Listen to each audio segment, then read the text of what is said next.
کشمیر کا مسئلہ لٹکا ہوا ہے۔ فلسطینی اس قدر بے آسرا ہیں کہ مزاحمتی تحریک بھی اس دور میں پتھروں کے ساتھ باقی ہے۔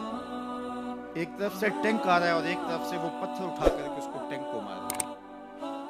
ہاتھی اور چیونٹی کا مقابلہ ہے، اور پھر وہ ٹینک ان کو رونگتے ہوئے گزر جاتے ہیں، ان کی ہڈیاں بھی توڑ دیتے ہیں، اور صدائے احتجاج بلند ہوتی ہے، جنازے اٹھتے ہیں۔ دوسرے دن پھر وہی مشق ہوتی ہے، تیسرے دن پھر وہی مشق ہوتی ہے، اور یہی کچھ کشمیر میں 70 سال سے ہو رہا ہے۔ 1 لاکھ لوگ شہید ہو گئے، 30,000 خواتین بیوہ ہو گئی، ہزاروں بچے یتیمی کا درد سہ رہے ہیں، اور اب جو کئی دنوں سے وہاں کرفیو نافذ ہے، نہ جانے کیا قیامتیں وہاں توڑی جا رہی ہیں۔ اس ماحول کے اندر ہم کہاں کھڑے ہیں؟ امت کہاں کھڑی ہے؟ عرب کہاں کھڑے ہیں؟ عجم کہاں کھڑا ہے؟ ہم تو یہ خبریں پڑھ رہے ہیں کہ ایک طرف کشمیر میں بچوں کو ذبح کیا جا رہا ہے، عورتوں کی عصمتیں لوٹی جا رہی ہیں، نوجوانوں کو زندانوں میں ڈالا جا رہا ہے، اور بوڑھے سسک سسک کے مر رہے ہیں، خوراک کی کمی ہے، ہسپتالوں کے دروازے بند ہیں، دوائیں دستیاب نہیں ہیں، اور ان حالات کے اندر عرب ان سے تجارتی معاہدے کر رہے ہیں، ان کو ایوارڈ سے نواز رہے ہیں۔ تمہیں تو حکم دیا تھا ان مجبوروں کو نکالو ان ظالم بستیوں سے، ان کی مدد کو پہنچو، تمہیں سارا مال لگا کے خود کنگال بھی ہو جانا پڑے تو تم اس سے گریز نہ کرو، لیکن تم نے کیا کیا ان کے لیے؟ اور پھر پاکستان کی بات آئے تو مجھے معاف کیجئے گا، ہم بھی سلامتی کونسل کی طرف دیکھتے ہیں، اور ایک اجلاس ہماری تسکین کے لیے کافی ہو جاتا ہے کہ سلامتی کونسل نے اتنے عرصے کے بعد ایک اجلاس بلا لیا۔ کیا ہوا اس اجلاس میں؟ کیا رشتے ہوئے زخم، ان زخموں سے بہتا ہوا خون بند ہو گیا؟ کیا ظالم کے ہاتھ سے شمشیر چھین لی گئی؟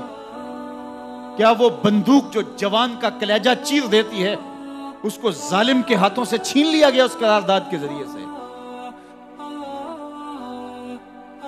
کیا فائدہ ہوا ہمیں اس قرارداد سے؟ ایک جانب ہمارے بڑوں نے یہ کہا کہ کشمیر پاکستان کی شارگ ہے۔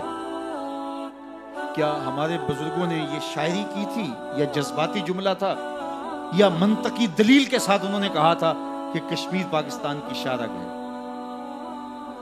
آپ کا پاؤں کٹ جائے تو آپ زندہ رہ سکتے ہیں، آپ کا ہاتھ کٹ جائے تو آپ زندہ رہ سکتے ہیں، پوری ٹانگ بھی کاٹ دی جائے تو آپ زندہ رہ سکتے ہیں، لیکن آپ کی شارگ کاٹ دی جائے تو آپ زندہ نہیں رہ سکتے۔ اگر کشمیر ہماری شارگ حیات ہے تو پھر اگر وہ کاٹ دی جاتی ہے تو کیا ہم زندگی برقرار رکھ سکتے ہیں؟ اگر پھر بھی ہماری زندگی برقرار رہ سکتی ہے تو پھر ہماری وہ شارگ کیسے ہوئی؟ ہمارے بڑوں نے، ہمارے بزرگوں نے جو اس کو شارگ حیات کہا تھا کہ سارے منابع پانیوں کے اور مصادر پانیوں کے وہاں سے پھوٹتے ہیں۔ پاکستان ایک زرعی ملک ہے، اور پاکستان کی زراعت کا انحصار کشمیر سے آنے والے پانی پر ہے، اور اگر وہ شارگ کاٹ دی جائے تو ہم ایک خشک صحرا کی صورت بن جائیں گے۔ انہوں نے منطق کے ساتھ، دلیل کے ساتھ بات کی تھی، اور کسی کی شارگ پہ ہاتھ ڈال دیا جائے اور وہ تڑپے نہ، تو پھر یہی سمجھنا ہوگا کہ جسم پہلے ہی مردہ ہو چکا تھا، اب شارگ کو پکڑا ہے تو جسم تڑپ نہیں رہا، ورنہ اگر شارگ کو پکڑا جائے تو جسم کو تڑپنا چاہیے، جسم کو بے چین اور بے قرار ہو جانا چاہیے۔ آج اگر ہم سلامتی کونسل کی ایک قرارداد پر یا ان کے اجلاس پر مطمئن ہیں تو ہم احمقوں کی جنت میں رہ رہے ہیں۔ ہمیں نہیں سمجھ کہ ہم کہاں کھڑے ہیں۔ کبھی بھیک سے آزادیاں نہیں ملا کرتی، آج ہم نے ایک جملہ پکڑا ہوا ہے، جنگ کسی مسئلے کا حل نہیں ہے۔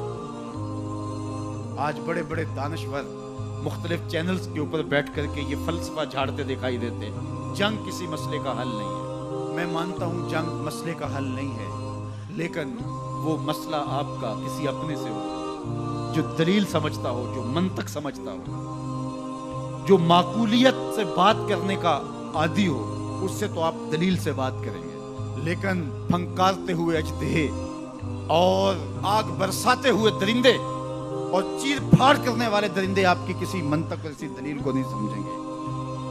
उसका फैसला आपकी तेगे बर्रा ही करेगी, आपकी तलवार ही करेगी। जब तक उसके जबड़े नहीं चीर देंगे उसको बात की समझ नहीं आएगी। जंग मसले का हल नहीं है, ये तुम्हारा फलसफा होगा। कुरान कहता है वमा लकुम ला तुकातिलूना फी सबीलिल्लाह, तुम्हें क्या हो गया, तुम अल्लाह की राह में जिहाद क्यों नहीं करते? तुम्हें क्या हो गया, अल्लाह की राह में जंग क्यों नहीं करते हो? जब तुम्हारे ऊपर वो जुल्म और जबर किया जा रहा है, तुम्हारी शारग हयात पकड़ी हुई है, तो तुम अब भी मंतक और दलील से उस जालिम के खूनी और आहनी पंजों से अपनी शारक को छुड़ाना चाहते हो। वो जालिम कभी भी नहीं छोड़ेगा, उसके हाथ काटने पड़ेंगे। ये भीख नहीं आजादी है, मिलती है भला मांगे से कहीं, तासीर दिखा तकरीर न कर। एक ही बात है, या जोर से आ कश्मीर छुड़ा या आरज़ुए कश्मीर न कर।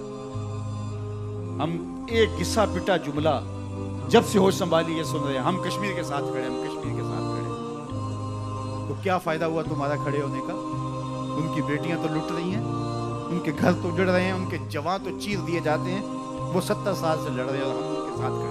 अब वो वक्त आ गया है कि हमें कश्मीर की मदद के लिए अमलन खड़ा होना पड़ेगा, अमलन खड़ा होना पड़ेगा। जुबानी कलामी नहीं है, लफ्जों से नहीं है, हम उनकी मदद को पहुंचना पड़ेगा। और मैं कहता हूं अगर बर वक्त हम कश्मीर की मदद करते हैं, अगर कश्मीर की आज़ादी का सवेरा तुलू हो जाता है, पूरी दुनिया के ऊपर जो मुज़ाहमती तहरीकें चल रही हैं, जुल्म के खिलाफ, जबर के खिलाफ, और मुसलमान हक के खुद अरादियत के लिए जो लड़ रहे हैं, वो सारे शेर हो जाएंगे कि हमारी पुश्त पे कोई मौजूद है। और उम्मा का तसव्वुर उभरेगा इंशाअल्लाह। और जो है वो वक्त जो है वो उम्मत देखने के लिए बेताब है, और उससे इंशाअल्लाह फ़ायदा होगा फ़लस्तीन को भी। पूरी दुनिया के मजलूम, मजबूर, पिसे हुए मुसलमान, बर्मा के मजबूर और पिसे हुए मुसलमान, वो सर उठाने लगेंगे कि हमारी पुश्त पे कोई मौजूद है इंशाअल्लाह। और पाकिस्तान उम्मा के कायद के तौर पे उभर के सामने आएगा। बाकी कश्मीर की जहाँ तक आज़ादी का मसला है, आज नहीं तो कल कश्मीर ने आज़ाद हो के रहना इंशाअल्लाह। उनकी कुर्बानियाँ कभी भी रायगा नहीं जाएंगी, उनका बहता हुआ खून कभी भी जाया नहीं जाएगा। उनके लुटे हुए सुहाग दुहाई दे रहे हैं और वो कभी भी जाया नहीं जाएंगे। मासूम बच्चे भी करपानों की नोकों पे चढ़ाए गए और जुल्म और जबर का शिकार किए गए। क्या ये इतना खून जाया चला जाएगा? कभी ऐसा नहीं होगा। वो वादी जन्नत निगाह जिसकी मट्टी भी तकद्दुस माब है, क्या हिंदुओं के नापाक कदमों से पामाल होगी? कभी नहीं होगा। आज नहीं तो कल कश्मीर की सरजमी में पाकिस्तान का परचम लहराएगा इंशाअल्लाह। जो मैं कह रहा हूँ ये मेरे अकेले की आवाज़ नहीं है, ये पूरे पाकिस्तान की आवाज़ है। सिर्फ चंद बुज़दिल लोगों की बात छोड़ दीजिएगा, बाकी इस वक्त पाकिस्तान के बच्चे बच्चे की ये आवाज़ है कि हमसे अब ये देखा नहीं जाता कि हमारी बहनों की आबरू है। अब हमसे नहीं देखा जा रहा कि हमारे भाई काट दिए जाएं और माएँ सिसक सिसक के रोएं उनकी लाशों पे। अब हमसे ये मंजर देखे नहीं जा रहे। हम हुकूमत वक्त से मुतालबा करते हैं कि वो अपने मजलूम मुसलमान भाइयों की मदद के लिए कश्मीर में फौजें उतार दे। पूरी कौम उनके पीछे खड़ी होगी इंशाअल्लाह। वो वक्त आने वाला है, खज़ां जाने वाली, आ मिलेंगे सीना चाकाने, चमन से सीना चाक, बज़्म गुल की हम नफस बादे सबा हो जाएगी। शबनम अफशानी पैदा करेगी मेरी सोजो साज, इस चमन की हर गली दरदाश ना हो जाएगी। आसमां सहर के नूर से होगा आईना पोश और जुल्मत रात की सीमा पा हो जाएगी। शब गुरेजा होगी आखिर जलवाए खुर्शीद से, ये चमन मामूर होगा नगमाए तौहीद से। खज़ां जाएगी जाएगी, बहार आएगी कलियों में, नाराए अल्लाह अकबर गूंजेगा कश्मीर की गलियों में। नाराए तकबीर, नाराए रिसालत, नाराए रिसालत। कश्मीर बनेगा, कश्मीर बनेगा। पाकिस्तान, पाकिस्तान, पाक फौज